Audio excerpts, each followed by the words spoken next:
Hi, my name is Alexandria Leclerc. Today I will be presenting the work by myself and my co-authors, Glencora Borodale, Kelsey Kretschmer, and Michelle Grades, on the use and adoption of PGP encrypted email by activists. Though the United States is often lauded for the First Amendment right of free speech, there's a long history of that right being restricted for members of organized activism.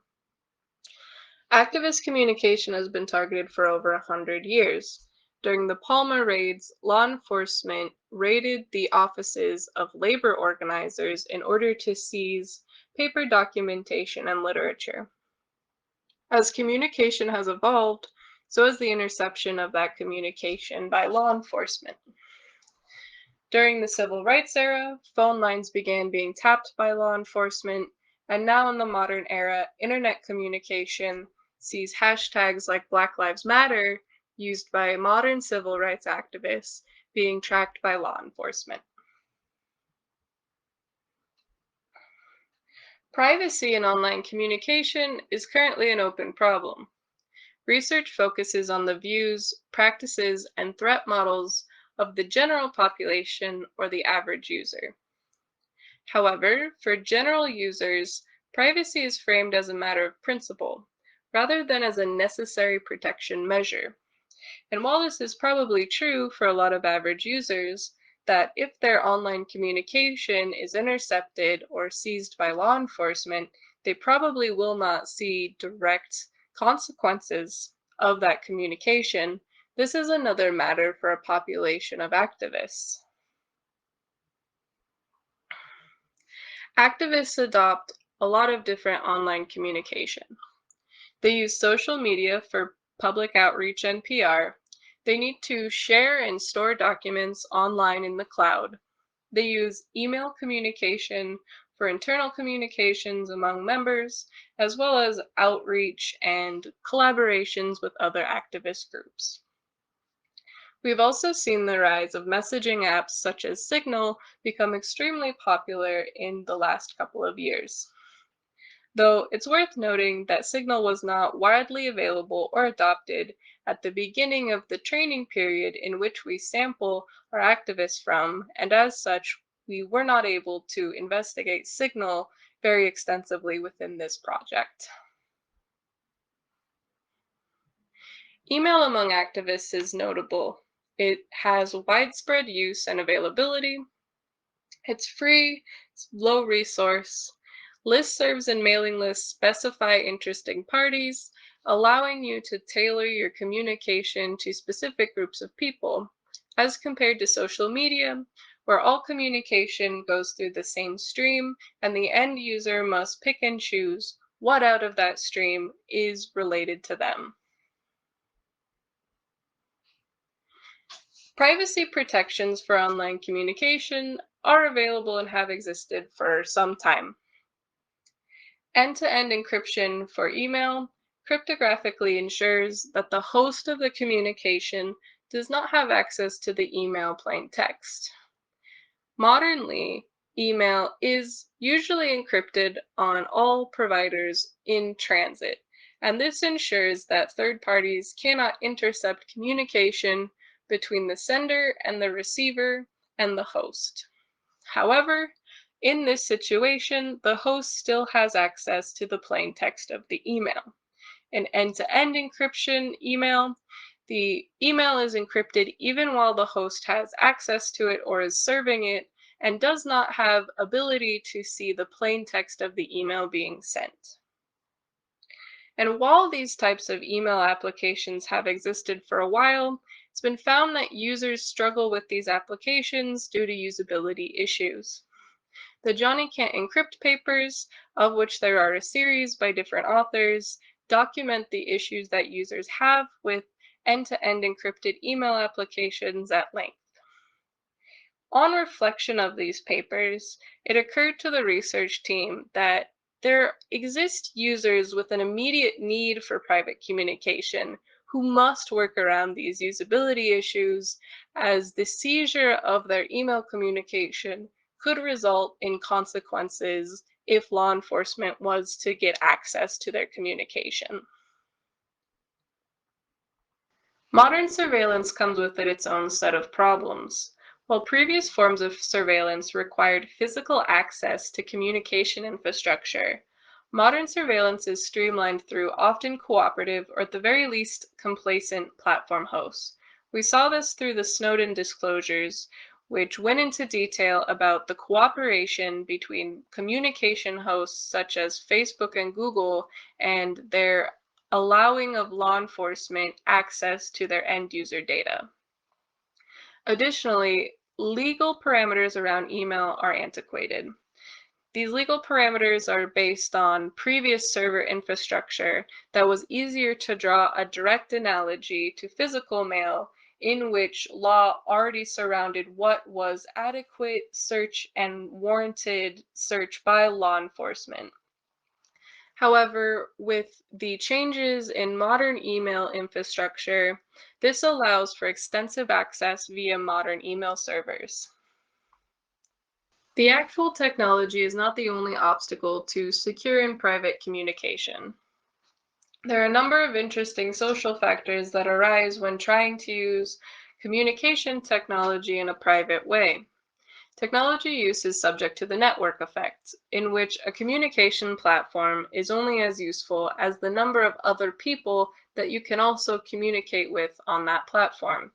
A communication platform can be as secure as possible, but rendered useless if no one has the ability or is willing to use that communication platform to communicate with each other. There are also some unique social factors that have been shown to arise when a group of people use secure communication. Users worry that they can seem paranoid or untrustworthy if they opt to use end-to-end encrypted communication at all times. This leads to users being selected and picking and choosing what types of data gets encrypted. This can lead to leaks of data as well as error in what is encrypted and what is not encrypted in day-to-day communication. With all of this in mind, we sought to answer the question: how do users with concrete privacy threats respond in the long term to training that aims to overcome the documented usability issues of PGP email encryption? We surveyed participants of a private email workshop. Participants were taught how to use the Thunderbird email application with the Enigmail extension, which provided end-to-end encrypted email. Participants were recruited 6 to 40 months after attending a workshop. These participants were largely environmental and social activists, and their involvement with research requires careful consideration.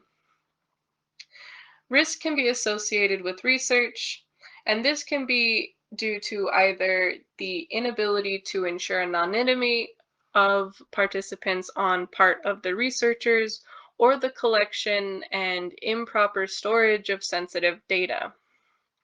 Additionally, these groups rely on trust relationships to ensure that they're not putting themselves and their teammates at risk. So we must take utmost care in ensuring that these participants' data stays secure and private. As such, when we recruited participants, we sent pseudo-anonymous links to a Qualtrics survey. We also offered them PGP refreshment training after 1 month of deployment. We recruited in total for the analysis 19 participants. 9 identified as men, 8 as women, and 2 as gender nonconforming or genderqueer. The majority were aged between 30 and 39, and the table below shows the overall distribution of ages that we recruited. All of our participants identified as being on the political left. We asked them to self-identify, and they self-identified as center-left to far-left. The analysis we deployed for this study was qualitative comparative analysis. It's often abbreviated as QCA, and I will probably slip to referring it as such in the following slides. There are 2 forms, but for simplicity, here we used crisp set. Themes are encoded as a binary variable, as existing or not existing. For example, the response to the question, "Are you part of a community of people who use technologies for secure communication?" is encoded as 1 if the response is yes and 0 if no. Additionally, one of these binary variables is determined to be the outcome. This binary variable is the one in which a cause is being examined. This is akin to the dependent variable in statistical analysis. Here we encoded the question continues to use PGP encryption, encoded as ENCR, as the outcome, with yes being 1 and no being 0. QCA evaluates a truth table of these binarized values, performs a Boolean minimization to output which variables appear with the outcome. After this, it outputs a logical formula that represents the relation between the variables and the outcome. It's important to note here that QCA is not equivalent to statistical analysis. Rather, QCA provides a framework which allows for reliability in encoding of qualitative themes. It allows for some sort of reproducibility and tracking of which themes are related to the outcome and which are related to the negation of the outcome. Through QCA, we found the following logical formula. In plain text, we found that participants who adopted PGP in the long term found PGP easy to use and either were individually motivated to adopt PGP, or they found PGP easy to use and did not engage in activism or engaged in low-risk activism. QCA does not assume symmetry between the positive outcome and the negative outcome. For example, variables that result in a positive outcome cannot just be negated to result in the negative outcome. The negative outcome has to be analyzed independently. Here we found that participants who did not adopt PGP either found PGP difficult to use and either belonged to a community using other secure communication tech or found PGP difficult to use and engaged in high-risk activism. Additionally, we also found a formula in which participants who did not adopt PGP were not individually motivated and engaged in high-risk activism. Risk is of interesting note in our results, especially because it contradicts what might be a common hope in security research. Security research, we would hope that users would develop a threat model and that those engaging in riskier behavior take precautions based on that threat model to mitigate risk. However, what we found is our higher risk groups were less likely to use end-to-end encrypted communication. However, we can think of a couple of logical reasons why this may be the case. These users may be less risk-averse in general, both in their activism and in their communication. They may be willing to take more risks in the types of activities they participate in, and as such, also with the types of communication they employ. Additionally, these higher risk users may avoid technology altogether, as technology itself cannot be guaranteed based on our knowledge of what law enforcement has the ability to crack. The existing evaluations of PGP encrypted email focused on usability and on a user's first encounter with the process, and therefore their learnability with the UI elements of the applications.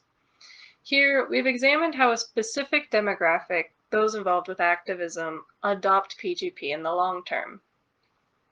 Usability concerns absolutely need to be addressed. Instead, here we investigate those with an immediate need and a threat model better necessitating end-to-end encryption than the average user. We recommend that future work focus on the use of Signal and newer end-to-end encrypted applications, which did not exist through the training period in which we recruited from. In addition, this study was exploratory and more qualitative. We do not prescribe that our findings here be generalized to all users that may encounter end-to-end encrypted email, or even all activists who need to use end-to-end encrypted email. Instead, we're providing an account of a phenomena that we think is counter to the use of a general or non-specific user. Additionally, our recommendations for future work suggest that while future improvements are necessary, we need to support those with an immediate need and focus on meeting the needs of this specific user base. Before I end, I want to leave with a quote from Victor Papanek from his book Design for the Real World.